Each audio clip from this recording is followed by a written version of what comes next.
graduate of our own Doctor of Dental Surgery program and is currently serving as an adjunct assistant clinical professor in the Division of Operative Dentistry, as well as practicing as a general dentist in a private practice setting. Please join me in welcoming Dr. Aldrich.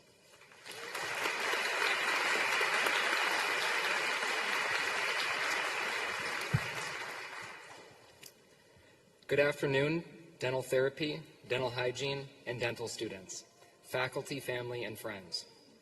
I would like to acknowledge how fortunate, humbled, and surprised I feel to speak with you today.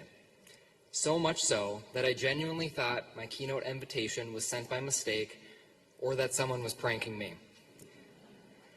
After all, it hasn't been long since I sat where you are now. When I am chairside with a patient and asked, "Are you even old enough to be a dentist?" Because it does happen often, I'm no longer offended but flattered. Because the premise of this question illuminates something very important. Patients put a lot of trust in us in a way that isn't necessarily afforded to others they interact with on any given day. Dental hygienists, dental therapists, and dentists, we all on the most basic level are healers. To heal, especially in a way that patients cannot do for themselves, is a privilege. While preparing for today, I reflected on salient advice given to me from my mentors, whom I have a great deal of respect for and who have greatly impacted my early career. I've narrowed this advice down to 3 themes that I'd like to pass on to you today. The first, be kind to yourself. Good advice for anyone, sure, but I need this to sink in specifically to the type of person I see before me. You are here in part because you were a bit of a perfectionist, an overachiever even. Both you and the supporters behind you should feel immensely proud. Just by sitting in this auditorium today, you have already accomplished something truly special. However, I want to help you all unlearn something. Everyone here wants you to succeed.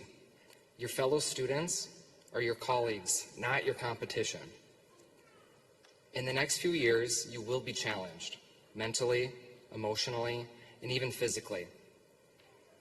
These are some of the best years of your life, but remember, no one can do this alone. Take care of yourself.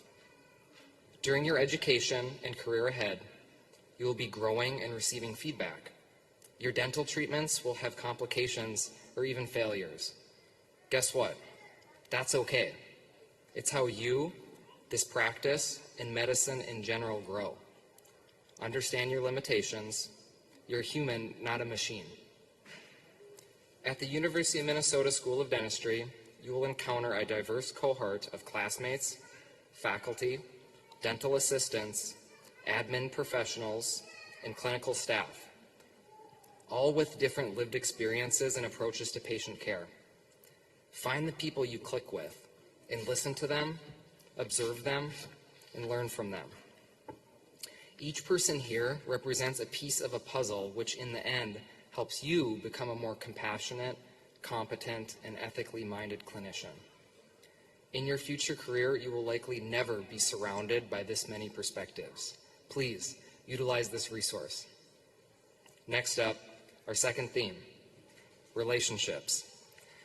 When your vision is getting blurry because it's 2 a.m. and you're still studying flashcards with your oral anatomy study group, you might be inclined to wonder, is this all there is?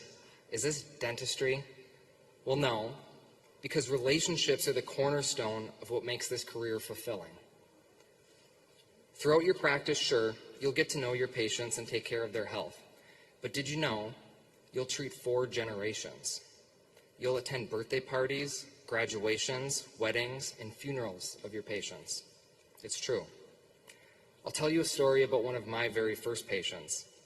A very kind, quiet, older woman. I completed some simple aesthetic dentistry on her front teeth. Nothing major, but she and I were really pleased with the results. A couple years later, that same patient told me, "Every time I smile, I think of you." Sit with that for a second. Every time I smile, I think of you.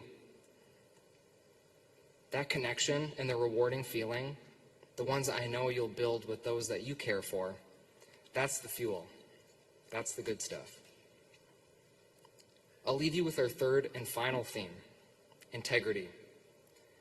Easily understood, but conceptually applied in many different ways.